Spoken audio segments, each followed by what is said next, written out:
Hello friends, எல்லாருக்கும் வணக்கம். இந்த வீடியோவில் நம்ம எதை பற்றி பார்க்க போகிறோம் அப்படின்னு பார்த்தீங்கன்னா,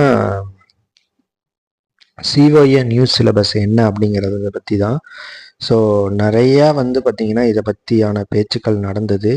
பட் ஃபைனலி பார்த்திங்கன்னா கவர்மெண்ட் என்ன டிசைட் பண்ணியிருக்கிறாங்க அப்படின்னா, இந்த சிஓஏ எக்ஸாம் இப்படி தான் நடக்கும், இந்த பேட்டர்னில் தான் நடக்கும், இதை மாற்றுறதுக்கு வழி கிடையாது.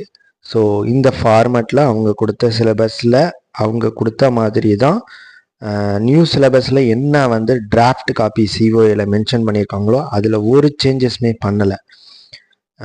என்ன சொல்லியிருக்கிறாங்க அப்படின்னா, இதில் பார்த்தீங்கன்னா வித்தியாசம் உள்ள ஒரு இடம் என்னன்னா, தமிழில் மட்டும் டைப்ரைட்டிங்கில் உள்ள மாதிரியான கீபேடு மெத்தடு சிஓஏ கீபேடில் அடிக்கும் போது கிடையாது.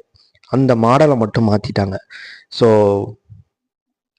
அதை திரும்ப பழையபடி இருந்தால் நல்லாயிருக்கும்னு கேட்டதுக்கு கண்டிப்பாக அதுக்கு வாய்ப்பு இல்லை அப்படிங்கிற மாதிரி சொல்லிட்டாங்க. ஸோ டைப்ரைட்டிங்கில் இவ்வளோ நாள் நீங்கள் கற்றுக்கிட்ட தமிழ் கீபேடு சிஓஏல புதுசாக நீங்கள் கற்றுக்கும் போது நியூ ஸ்டூடெண்ட்ஸ் நீங்கள் கற்றுக்க போகிற கீபேடு டிஃப்ரெண்ட்டாக இருக்கும்.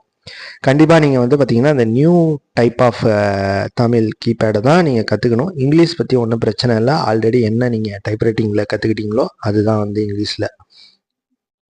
ஸோ அதனால் வருகிற கம்மிங் சூன் எக்ஸாம் என்ன சிஓஏ இருக்கோ அது புது சிலபஸ் படி தான் நடக்கும். பழைய சிலபஸ் படி நடக்கிறதுக்கு ஒரு எக்ஸாம் கூட வாய்ப்பு இல்லைங்கிறது தான் நம்ம தோணுது. ஸோ புதுசாக ஒரு எக்ஸாம் சிஓஏ நடந்ததுன்னா அது நியூ சிலபஸ் பேட்டர்னில் தான் நடக்கும். ஸோ நீங்கள் ரெடியாக இருந்துக்கோங்க. வருகிற டிசம்பர் மாதமாக அது பார்த்துக்கோங்க. ஓகே.